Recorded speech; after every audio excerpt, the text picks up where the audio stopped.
What is going on, guys? MJ2005 Gundam here, and today I'm going to be reviewing the high-grade Hi-Nu Gundam Influx from Gundam Build Fighters Amazing. Alan Adams' take on the Hi-Nu Gundam Vrabe. It was intended to be used by Tatsuya Yuki, but eventually given to Shoki Somiya on the orders of the second Meijin before facing off against his progenitor, and again piloted by Kaira Koshina to knock sense into Tatsuya when he lost his way.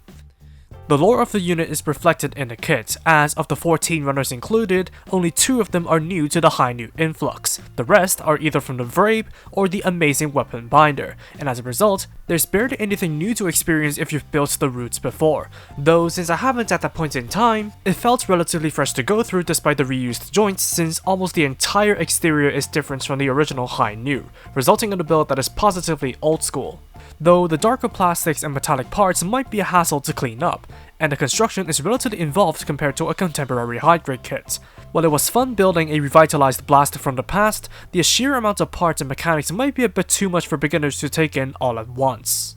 Build Fighters designs tend to have a few that look nigh identical to their roots despite the vast modifications, and the Hi-Nu Vrabe was one of them. The Influx takes that aesthetic and puts a more sinister spin on it with the darker color scheme, different head parts, and backpack attachments, effectively separating itself from both of its roots visually while changing up the combat style. Naturally, the high grade perfectly translated that aesthetic across, and despite the dark aesthetics, the spots of red, white, and metallic lavender break up the dark sections quite well, and the unique antenna shape and ventless face give it some extra character. Speaking of which, the eyes, red lights and sensors, cockpit hatch, front skirt detail, and the light gray on the Influx weapon binders are made up of stickers that do their jobs well. And with the numerous missing paint tabs isolated to the shoulder and calf vents, the gold above the blade storage, and the red sensors on the left clavicle and crotch, the part separation is pretty good too. Besides that, depending on the source you look at, either the claw storage or energy cartridge on the right arm are in the metallic purple of the vents and abs. You can choose to follow whichever you prefer, demo Naoki-sensei, irosete o kimete kudasai.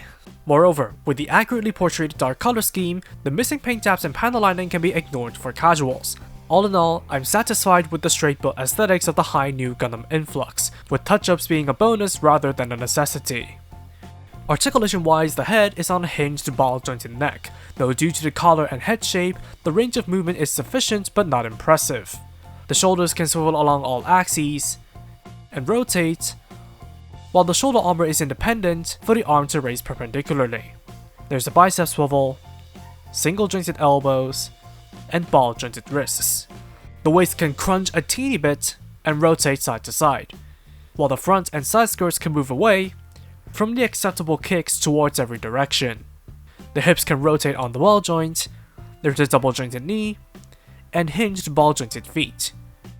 Finally, the rifles and assembly can each pivot up and down, while the weapon binders can rotate laterally on 2 points, flare out on 1, and spread further with the outer wing and separate housing. Articulation of the Hi-Nu Influx is decent, but the root construction definitely shows its age here, though the handling is the bigger issue, as despite the relatively solid body, I found that the claw and waist assemblies can rather easily dislodge. Moreover, because of the open joints the binders attach into, they can easily fall off on their own accord, so fortifying them is a must. Never mind how the kit will more often than not topple over and knock those parts loose as well. For accessories, the Hi-Nu Influx starts with a pair of holding hands and a right trigger finger hand, the last of which can be used for holding one of 2 firearms, the beam rifle or new hyper bazooka.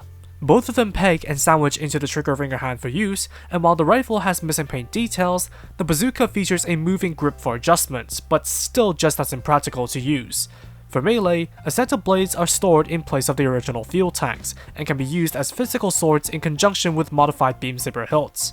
On top of that, beam blades can be activated above the sword and at the pommel using included effect parts, though you only get 1 set, and the grip isn't exactly reliable.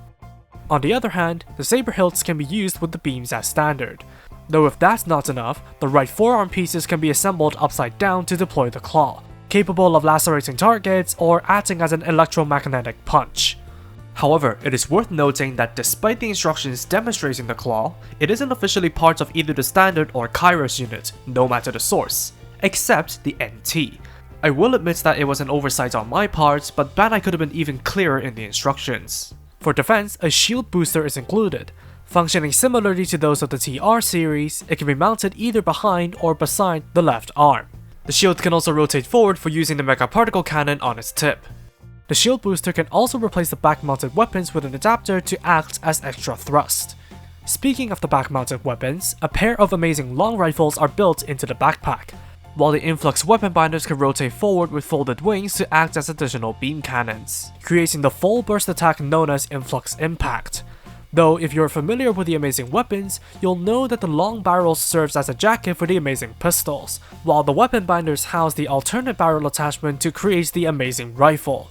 Though I'm not quite a fan of how you need to disassemble the wings to access the storage, and you cannot store the long rifles in there because of the new white block. Also stored in the binders are the amazing knives. They're not technically a part of the Influx's loadouts, but they can be luckily stored in there to minimize hassle. The only new weapons is the pair of Influx machine guns. What will later become the amazing machine guns, they feature a red sticker and can be sandwiched into the hand for rather dodgy use. And while their white molding is understandable, they should have been in a black instead. But even though they can be used in the trigger finger hand to look half as irksome, they cannot be stored in the binders. Finally, the kits can be assembled into a form known as the Hi-Nu Influx NT, bringing it even closer to the original Vrabe. In this configuration, the beam sabers can be stored inside the wings, while the topmost funnels can dismount and unfold for all range attacks. Separate display stands with the pipe adapter are required for that display, and the cross-shaped peg allows them to be plugged onto the lower two slots of the backpack, allowing you to create a fully functional set should you have two more high-grade Hi-Nus. The last accessory is an external adapter. By combining it with the backpack attachments, shield, and forearm claws, the Vrabe booster can be formed. Sure, the need to replace and keep track of the shield thrusters is a bit tedious, but you'll be left with what is essentially a mecha pterodactyl, the grandfather of the amazing Lev units. And on top of the existing articulation, the booster can stand on its own surprisingly well thanks to the adjustable hips, while the mouth can open up to emit a beam blade. Though the swords are a bit too loose for my liking. The peg on the bracket can also be plugged onto the forearm, but it is way too large and heavy to suitably perch on the arm. For some other forms, if you scratch build a spike and add it to the shield booster, you'll essentially have Kyra's Hi-Nu Gundam Influx, turning the Mega Particle Cannon into the Influx bunker. And if you replace those god-awful weapon binders with both sets of Mercury Lev units, that results in the Hi-Nu Gundam with double Mercury Lev, Kyra's mid-battle upgrade. Of course, given that you have those exclusive DLCs.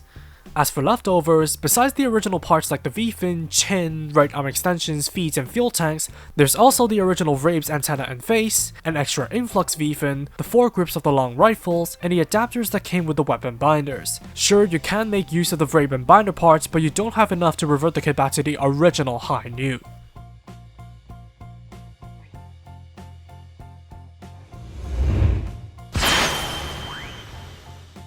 Among the older high grades, the Char's counterattack lineup is among the first that pop up regarding kits of the era that aged well, and so if executed well, their build variants should be no slouch either. That resulted in the Hi-Nu Gundam Vrabe, an enhanced Hi-Nu Gundam template with a backpack booster that's fairly unique and decent despite its core age. Then, there's the Influx, which is essentially a 2-in-1 package with two different forms.